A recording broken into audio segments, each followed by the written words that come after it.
Assalamualaikum warahmatullahi wabarakatuh. Bismillahirrahmanirrahim. Selamat siang semuanya. Tujuan saya membuat video ini adalah sebagai salah satu syarat untuk mengikuti uji kompetensi di kampus saya, IKMI Rizkina Kasih. Sebelum itu, perkenalkanlah saya untuk memperkenalkan diri saya, agar teman-teman bisa mengenal saya dan mengetahui sedikit banyak tentang saya. Nama saya Novi Amalia. Saya lahir di Kota Pemalang. Saya anak kedua dari 5 bersaudara. Orang tua saya dan saudara saya sekarang tinggal di Kota Pemalang. Sedangkan saya untuk sekarang saya tinggal di Warung Bongkok sekarang. Saya di sini tinggal dengan mengontrak bersama kedua sahabat saya, yaitu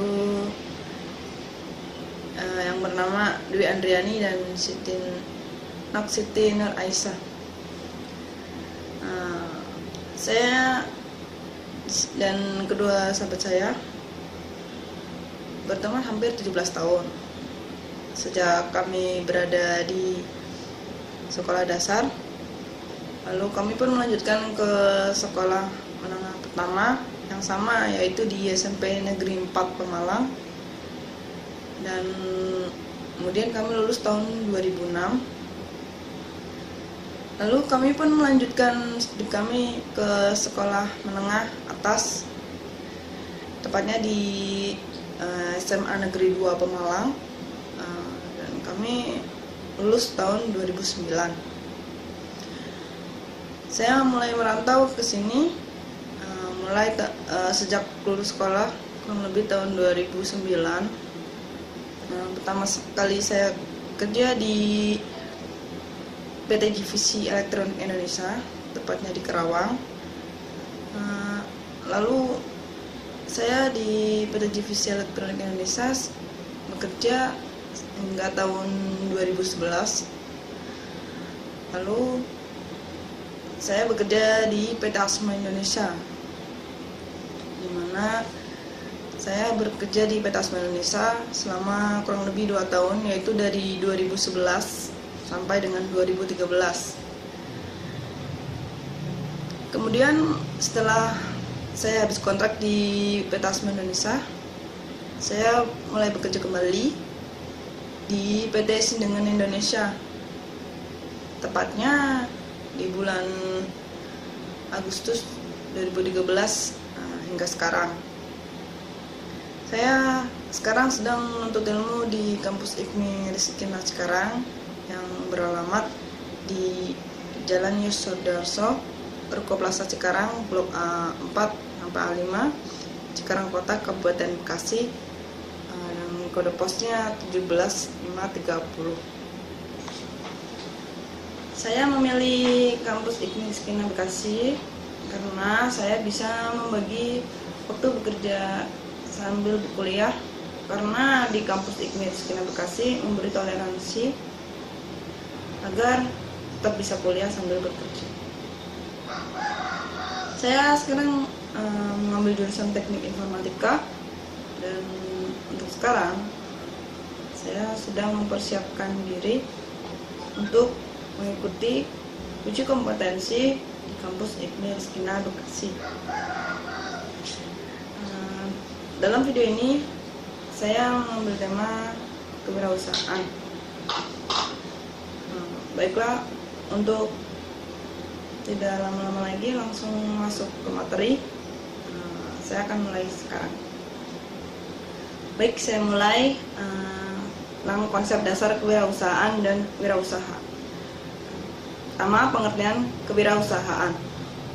Kewirausahaan adalah proses kemanusiaan atau human process yang berkaitan dengan kreativitas dan inovasi dalam memahami peluang, mengorganisasi sumber-sumber, mengelola sehingga peluang itu terwujud menjadi suatu usaha yang mampu menghasilkan laba atau nilai untuk jangka waktu yang lama. definisi tersebut menitik beratkan kepada aspek kreativitas dan inovasi. Karena dengan sifat kreativitas dan inovasi, seseorang dapat menemukan peluang. Kreativitas adalah kemampuan untuk membuat kombinasi-kombinasi baru dan hubungan-hubungan baru antar unsur, data, variabel yang sudah ada sebelumnya. Jadi sini juga ada ciri orang yang kreatif. Ada yang pertama adalah mandiri, lalu terbuka terhadap yang baru, kemudian percaya diri, lalu berani mengambil risiko, lalu melihat sesuatu dengan tidak biasa dan memiliki rasa ingin tahu yang besar, dapat menerima perbedaan dan objektif dalam berpikir dan bertindak. Terdapat beberapa contoh-contoh kreativitas, yaitu yang satu kreativitas ide, yang kedua kreativitas material, yang ketiga kreativitas spontan, yang keempat kreativitas kejadian, yang kelima kreativitas organisasi, lalu yang tujuh kreativitas hubungan. Lanjut ke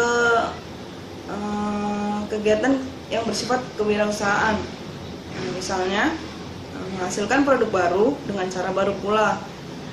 Lalu yang kedua menemukan peluang pasar baru dengan menghasilkan produk baru pula. Lalu yang ketiga mengkombinasikan faktor-faktor produksi dengan cara baru. Lalu yang keempat mendukung budaya yang mendorong eksperimen yang kreatif. Lalu kita akan lanjut ke pengertian wirausaha, di mana wirausaha merupakan pelaku dari kewirausahaan, yaitu orang yang memiliki kreativitas dan inovatif sehingga mampu menggali dan menemukan peluang dan mewujudkannya menjadi usaha yang menghasilkan nilai atau laba. Kegiatan menemukan sampai mewujudkan peluang menjadi usaha yang menghasilkan disebut proses kewirausahaan. Kegiatan berwirausaha adalah menciptakan barang jasa baru, proses produksi baru, organisasi atau manajemen baru, bahan baku baru, pasar baru. Hasil-hasil dari kegiatan-kegiatan wirausaha tersebut menciptakan nilai atau kemampulabaan bagi perusahaan. Kemampulabaan menciptakan nilai tersebut karena seorang wirausaha memiliki sifat-sifat kreatif dan inovatif. Peranan wirausaha. Yang pertama, meningkatkan standar atau kualitas hidup manusia. Yang kedua, sebagai motor penggerak dalam pembangunan nasional. Lalu yang ketiga, menciptakan lapangan kerja baru yang dapat mengatasi pengangguran. Oke, saya berlanjut ke karakteristik wirausaha. Dimana seorang wirausaha mempunyai karakteristik sebagai berikut. Yang pertama, dia itu bekerja keras. Yang kedua, disiplin. Yang ketiga, mandiri. Yang keempat, realitas.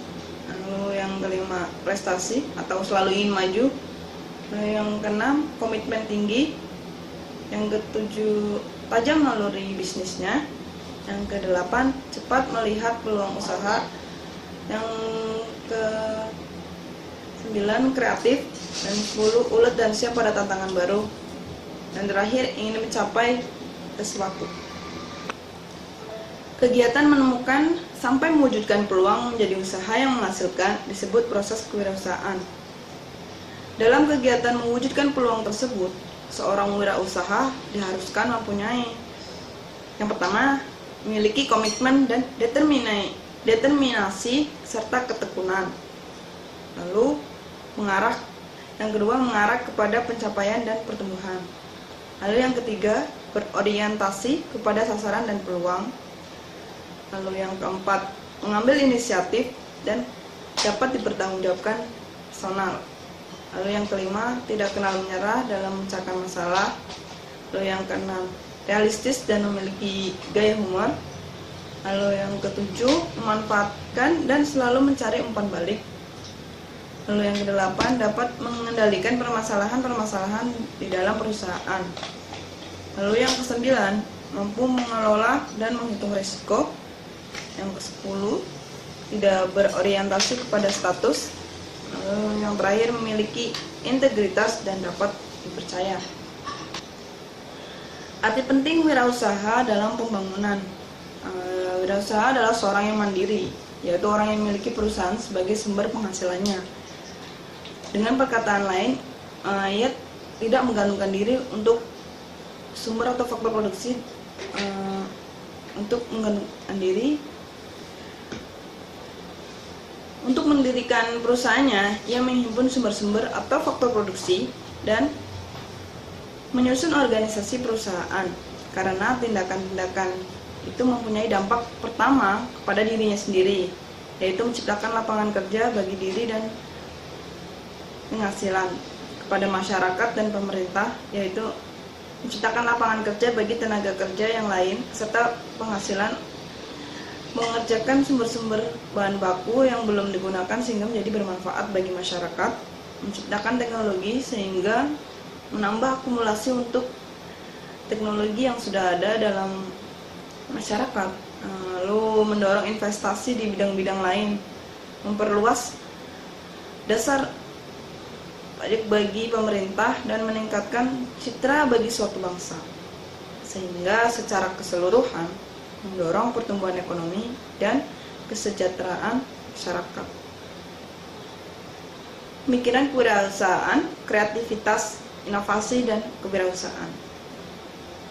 Kreativitas adalah kemampuan untuk menyikapi dan membuat kombinasi-kombinasi baru atau hubungan-hubungan baru antar unsur, data, variabel yang sudah ada sebelumnya.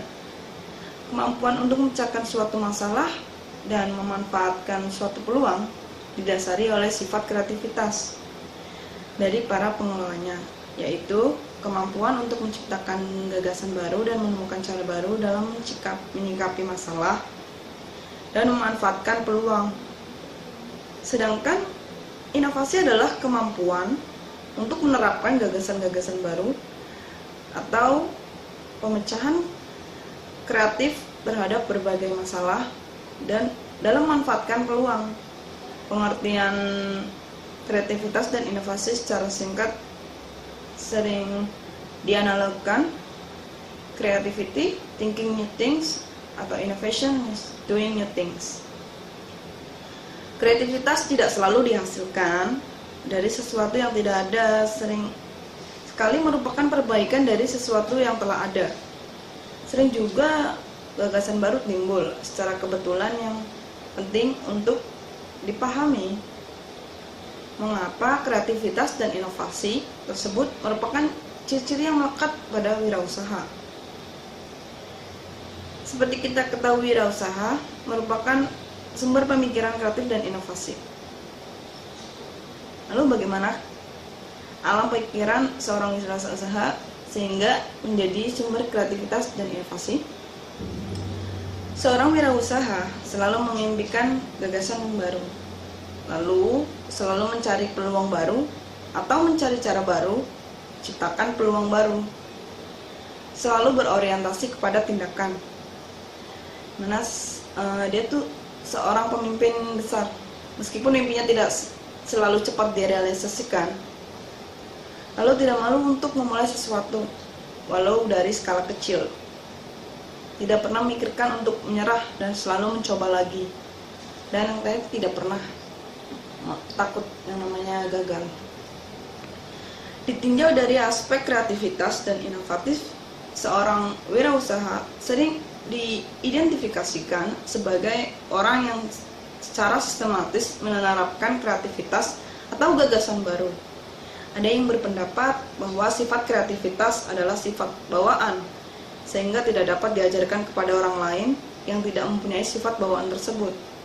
Akan tetapi, kebanyakan para ahli berpendapat bahwa pada dasarnya setiap orang adalah kreatif. Artinya, setiap orang dilahirkan membawa potensi sifat-sifat kreativitas. Akan tetapi, orang menjadi tidak kreatif karena faktor lingkungan dan kesalahan-kesalahan dengan cara berpikir. Kesalahan cara berpikir yang merupakan belenggu mental untuk berpikir secara kreatif antara lain Yang pertama, selalu mempunyai jawaban yang benar, sehingga tidak pernah menganggap bahwa ada kemungkinan beberapa jawaban yang benar. Lalu, yang kedua, memfokuskan berpikir secara logis.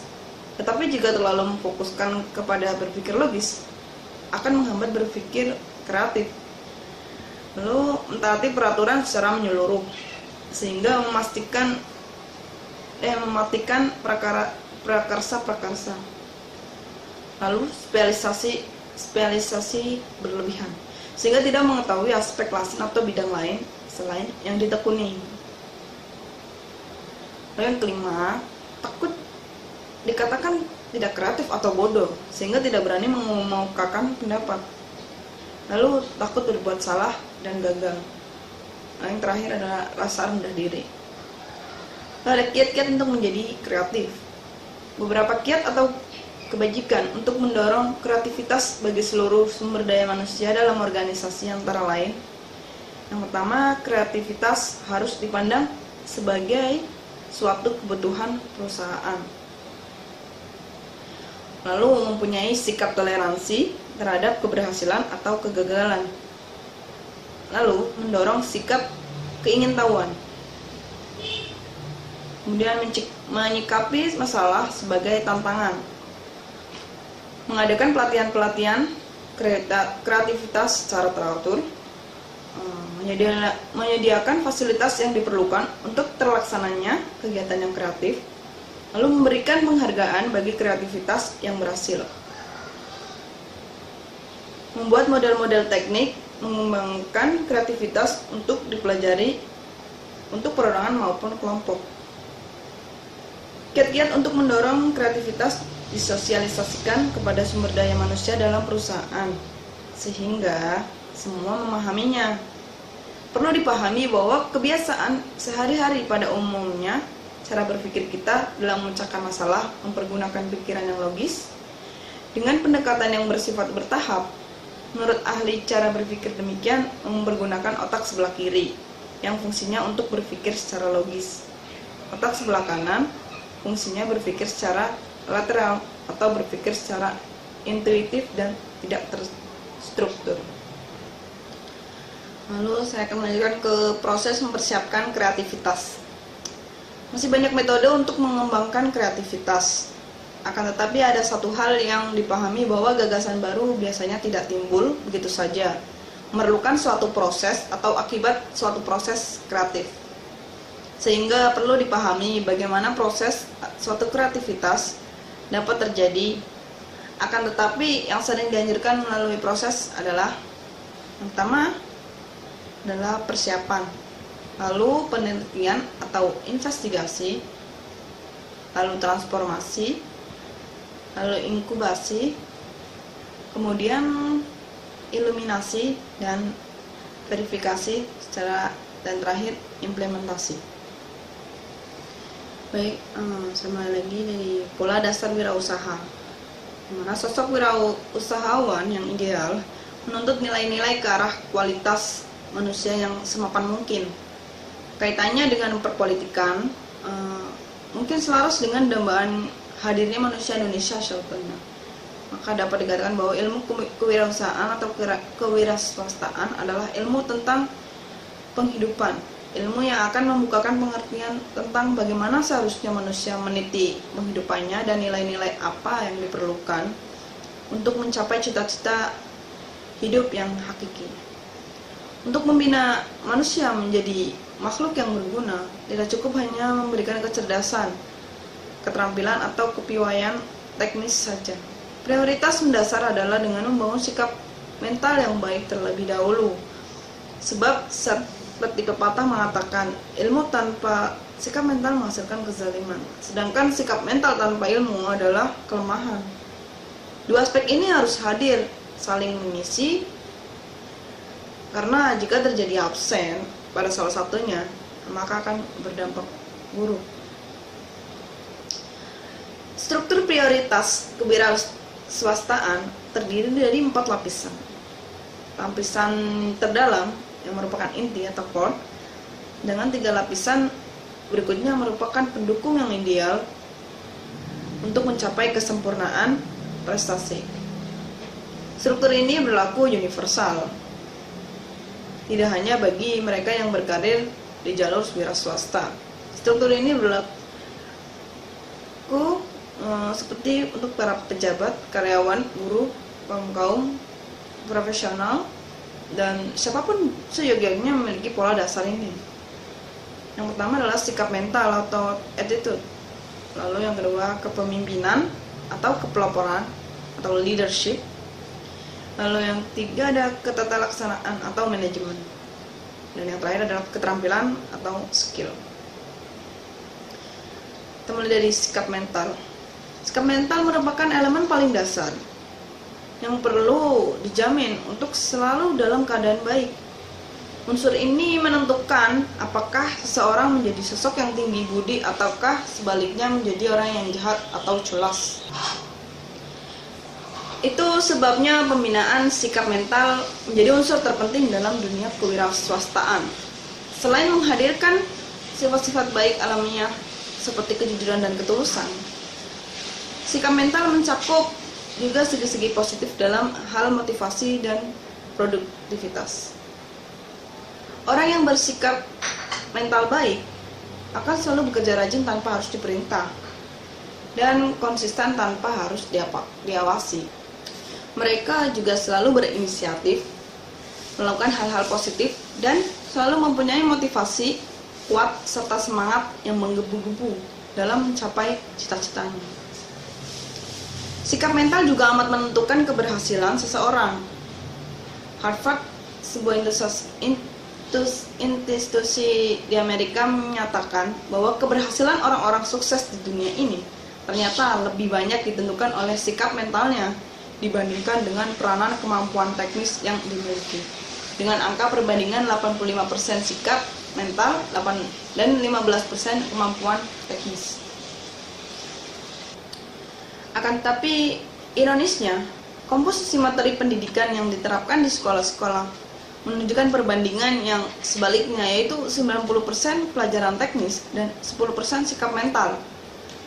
Sehingga pantaslah kalau banyak didapati manusia yang berpikir negatif dibanding orang yang berpikir positif, antusias, dan percaya diri.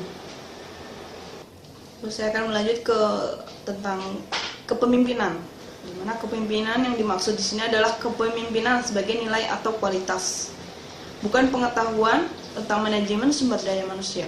Mungkin akan lebih tepat kalau disebut sebagai kepeloporan. Sedangkan pemimpin adalah orang yang menunjukkan arah.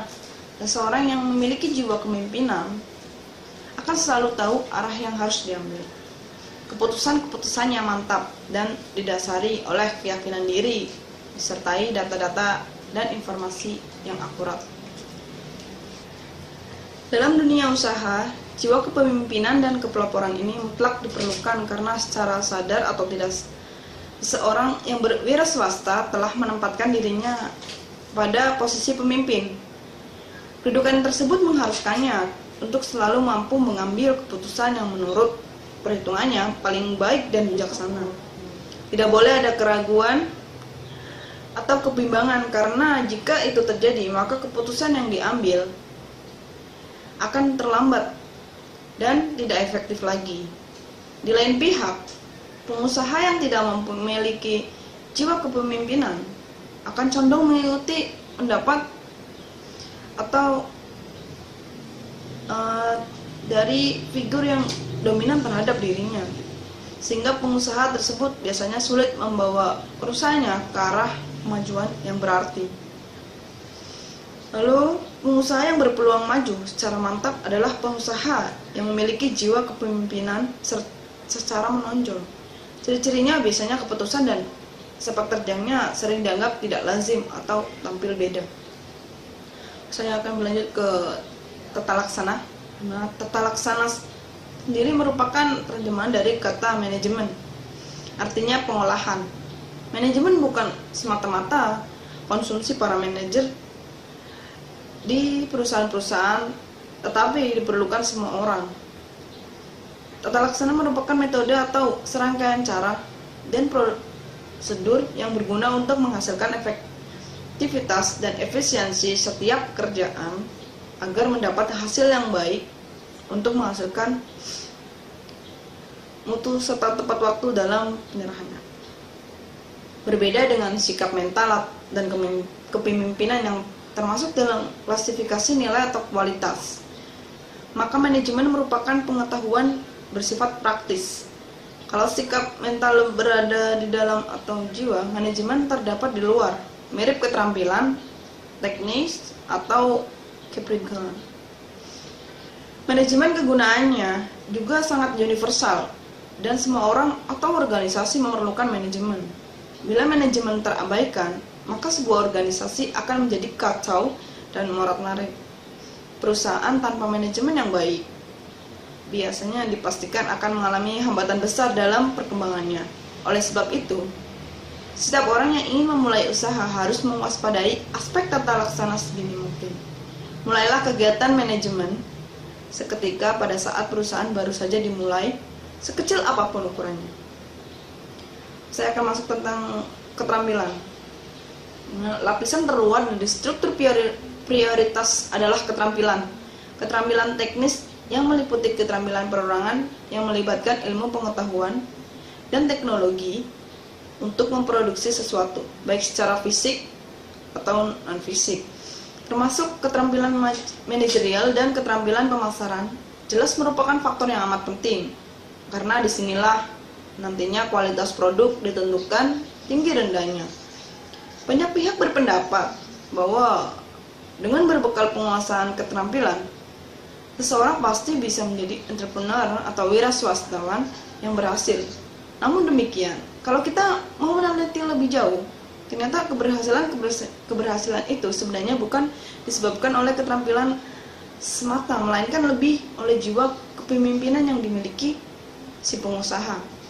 Keterampilan hanyalah sarana, sehingga tidak cukup untuk mengantar orang ke jenjang kehidupan yang sukses, terutama kehidupan dalam dunia usaha. Ada 3 hal yang memungkinkan seseorang, baik terampil maupun tidak, untuk bisa tampil sebagai tokoh yang sukses atau orang berkecukupan, yaitu yang pertama, memanfaatkan leadership yang berasal dari diri sendiri, lalu memanfaatkan leadership orang lain, lalu faktor keberuntungan atau lucky atau hoki. Semua disiplin ilmu tidak memperhitungkan adanya faktor keberuntungan. Demikian juga dengan ilmu kewirausahaan. Rata-rata orang besar dan tokoh wirausahaan sejati mengandalkan sepenuhnya pada jiwa kepeloporan yang dimiliki oleh diri sendiri sehingga mencapai tingkat kemapanan. Naluri kewirausahaan, di mana setiap kegiatan yang mempunyai bobot persaingan memerlukan ketajaman naluri. Demikian juga dengan kewirausahaan.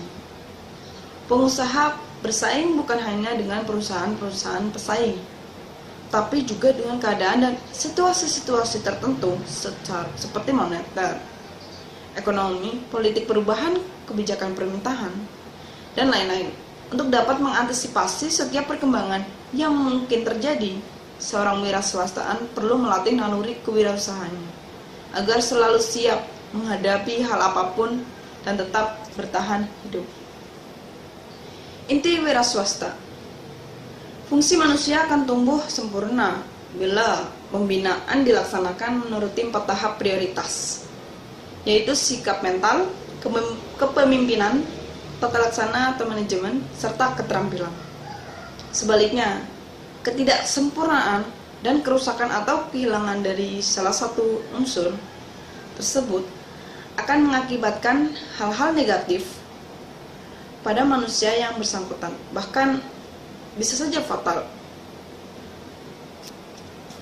4 lapis prioritas di atas sebenarnya dapat disederhanakan menjadi hanya 2 kelompok, karena pada dasarnya 2 yang pertama dan 2 yang terakhir berasal dari rumpun yang sama. Pengelompokan itu terdiri dari yang pertama, kelompok sikap mental yang mencakup lapisan sikap mental itu sendiri dan unsur kepemimpinan atau leadership, dan kelompok ilmu pengetahuan yang terdiri dari lapisan manajemen dan keterampilan. Saya akan menjelaskan tentang sukses.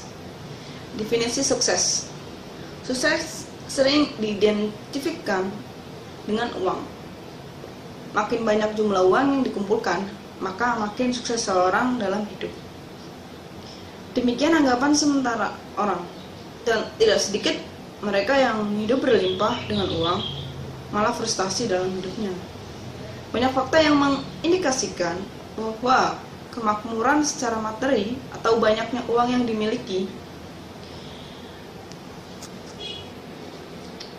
mana banyak fakta yang mengindikasikan bahwa kemakmuran secara materi atau banyaknya uang yang dimiliki bukan jaminan seseorang sukses dalam hidupnya. Banyak faktor-faktor lain yang harus ada guna menunjang sukses dan kebahagiaan hidup. David Chia, seorang pakar kehidupan dari Dynamic Life Singapura, menjelaskan bahwa untuk biasa mencapai sukses yang benar-benar sempurna, diperlukan keseimbangan dalam sedikitnya 6 unsur dalam kehidupan ini.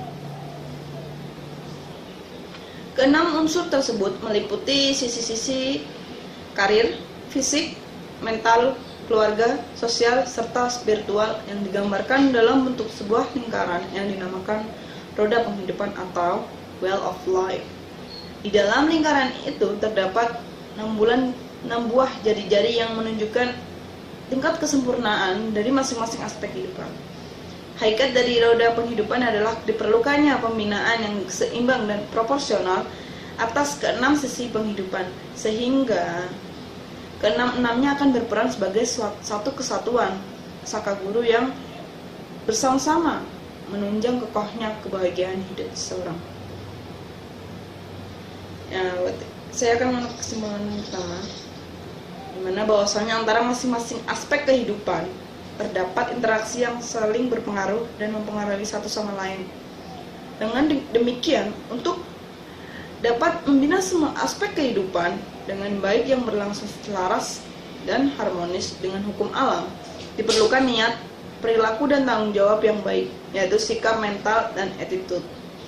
Dalam jari-jari Wheel of Life terdapat hal-hal bersifat khusus dan khas yang berkaitan dengan mutu tingkat pembinaan yang diperlukan. Misalnya, untuk menjaga kesehatan badan, kita perlu menjaga pola makan, keteraturan hidup, serta berolahraga.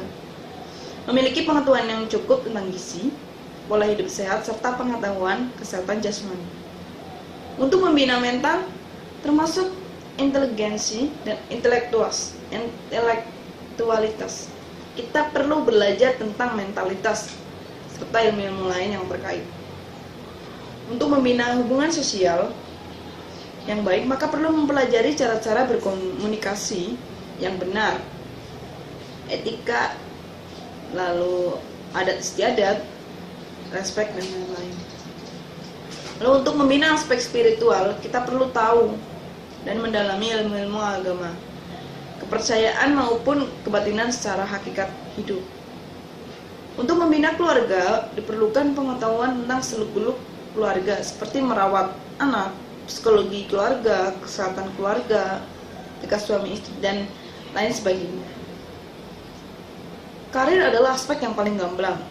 Jelas diperlukan tindakan nyata bahwa untuk bisa meniti karir sampai puncak perlu didukung ilmu pengetahuan yang berhubungan dengan profesi masing-masing. Dan dapat diambil kesimpulan kedua bahwa untuk dapat membina semua aspek kehidupan kita sebagai manusia, diperlukan ilmu pengetahuan yang sesuai dengan masing-masing aspek terkait.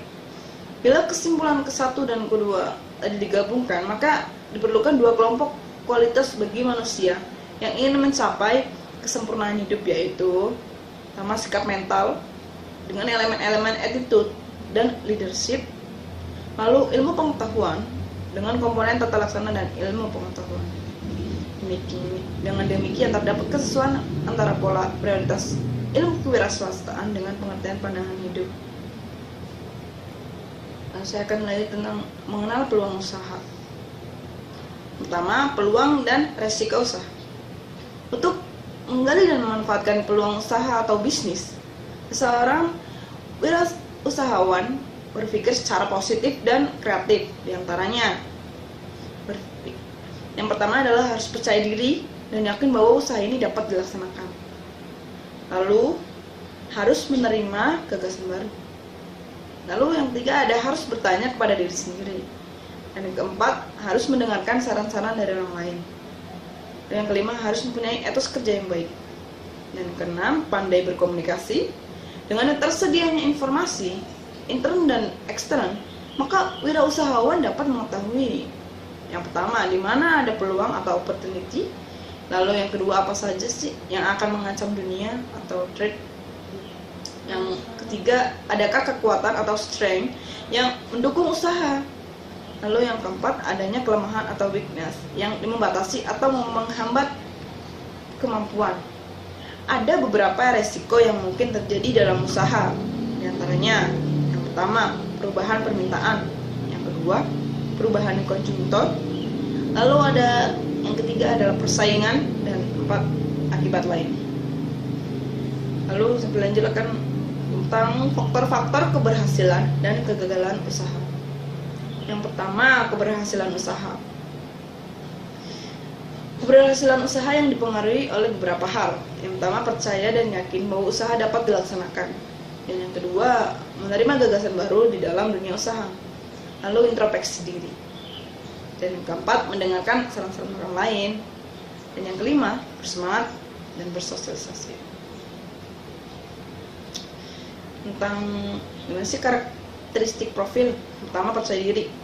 Lalu ciri wirausahawan yang sukses yang menonjol itu mengendalikan tingkat percaya dirinya tinggi dalam mencapai sukses. Lalu pemecahan masalah, seperti cepat mengenali dan memecahkan masalah yang dapat menghalangi kemampuan tujuannya. Lalu ada berprestasi tinggi, bekerja keras dan bekerja sama dengan para ahli untuk memperoleh prestasi. Lalu ada pengambilan resiko, di mana tidak takut mengambil resiko, tapi akan menghindari resiko tinggi jika dimungkinkan. Lalu ikatan emosi, mana tidak akan memperbolehkan hubungan emosional yang mengganggu suksesnya usaha. Lalu yang ada lagi pencari stok, tidak akan memperbolehkan hubungan emosional yang mengganggu misi sukses usahanya. Lalu yang terakhir, tingkat energi tinggi, di mana berdedikasi tinggi dan bekerja tanpa berhitung waktu dan untuk membangun usahanya. Lanjut ke pemanfaatan peluang secara kreatif dan inovatif. Terdapat beberapa peluang usaha yang bisa dimanfaatkan secara kreatif dan mampu menghasilkan nilai tambah, antara lain sebagai berikut. Yang pertama, memanfaatkan barang bekas. Dan yang kedua, memanfaatkan barang yang tersedia atau disediakan oleh alam. Dan yang ketiga, memanfaatkan kejadian atau peristiwa yang ada di sekitar. Lalu, pengembangan ide kreatif dan inovatif. Kreatif merupakan cara berpikir yang menghasilkan metode baru, konsep baru, pengertian baru, perencanaan baru, dan seni baru. Jadi orang kreatif diantaranya kan fleksibel atau tidak kaku. Lalu tidak konvensional. Lalu yang ketiga, ekstrintik. Yang keempat, bersemangat. Yang kelima, bebas dari aturan tertentu. Dan keenam, berpusat pada diri sendiri. Dan ketujuh, bekerja keras. Lalu yang ke-8, berdedikasi tinggi. Dan ke-9, intelijen. Mempelajari medan usaha. Jika seseorang pengusaha memutuskan untuk terjun ke salah satu bidang usaha, maka terlebih dahulu ia melakukan penjajakan dari yang mulai makro seperti situasi ekonomi, pembagian sektor, dan segmen pasar. Karena budaya bisnis di kalangan pengusaha sampai pada yang mikro seperti perilaku calon konsumen, tata cara dan prosedur kerja mereka, bahkan kebiasaan yang sudah baku yang dipatuhi oleh semua pelaku bisnis. Pertama, komitmen. Komitmen merupakan salah satu hal dasar yang terpenting dalam kewirausahaan. Setiap kandidat wirausahawan harus mempunyai komitmen penuh atau kebulatan tekad yang mantap pada bidang pilihannya. Jika tidak memiliki kebulatan tekad, maka hal demikian akan membawa dampak tidak efektifnya misi kewirausahaan itu sendiri. Selain itu, kesungguhan mutlak diperlukan. Kalau tidak, kewirausahaan itu akan menjadi simbol dari suatu kegiatan yang tidak menghasilkan apa-apa.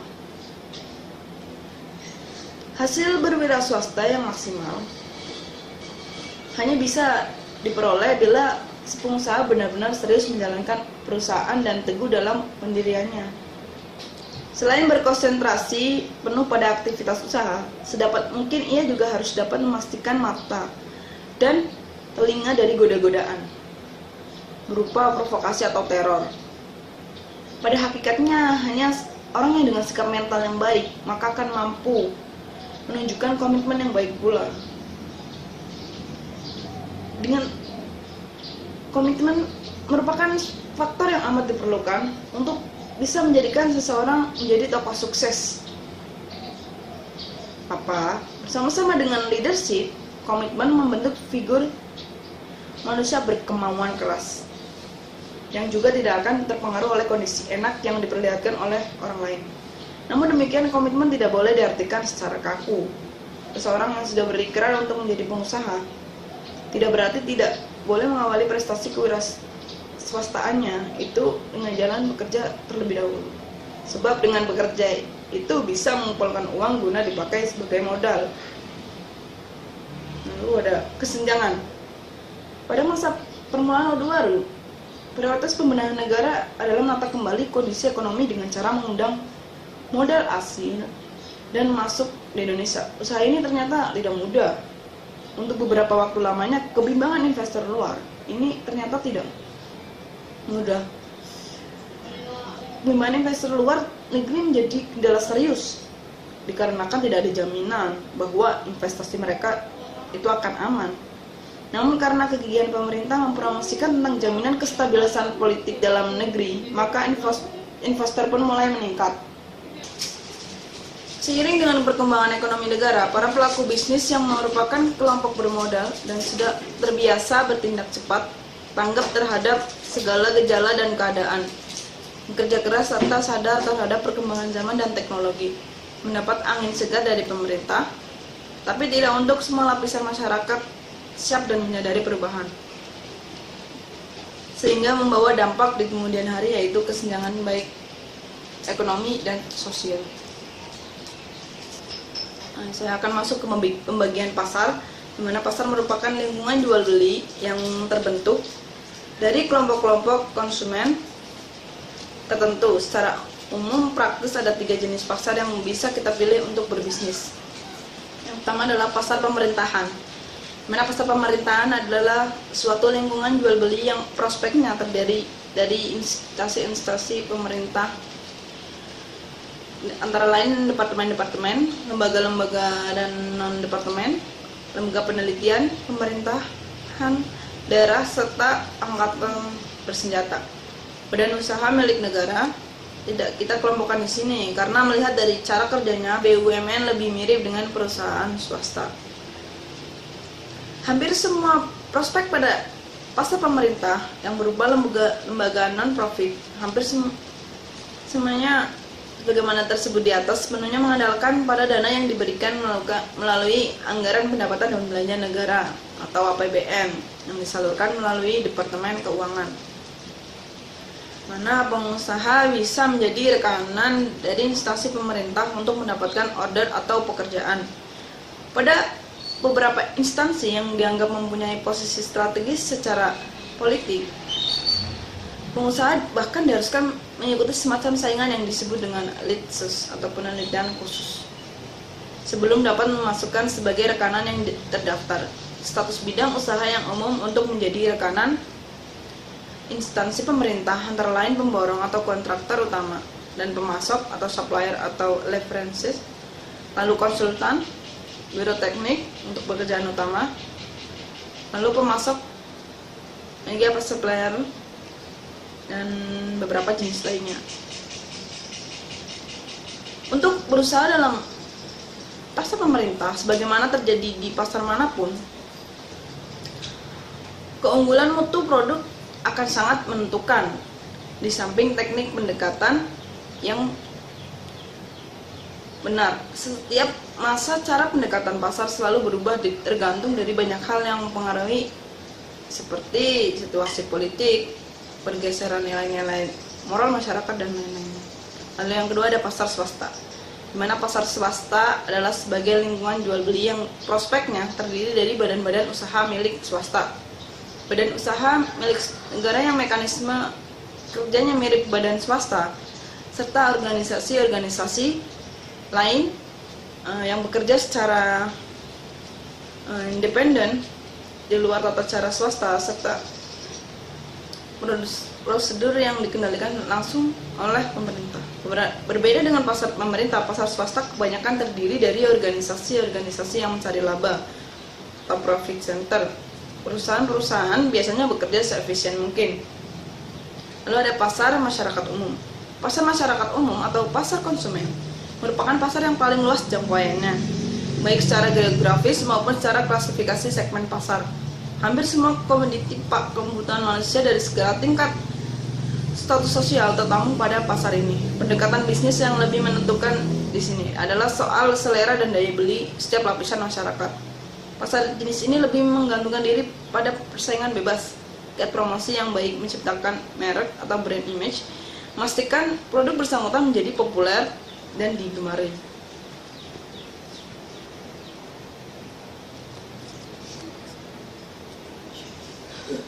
Sekian penjelasan dari saya. Semoga bisa bermanfaat bagi teman-teman semuanya. Saya akhiri. Assalamualaikum warahmatullahi wabarakatuh.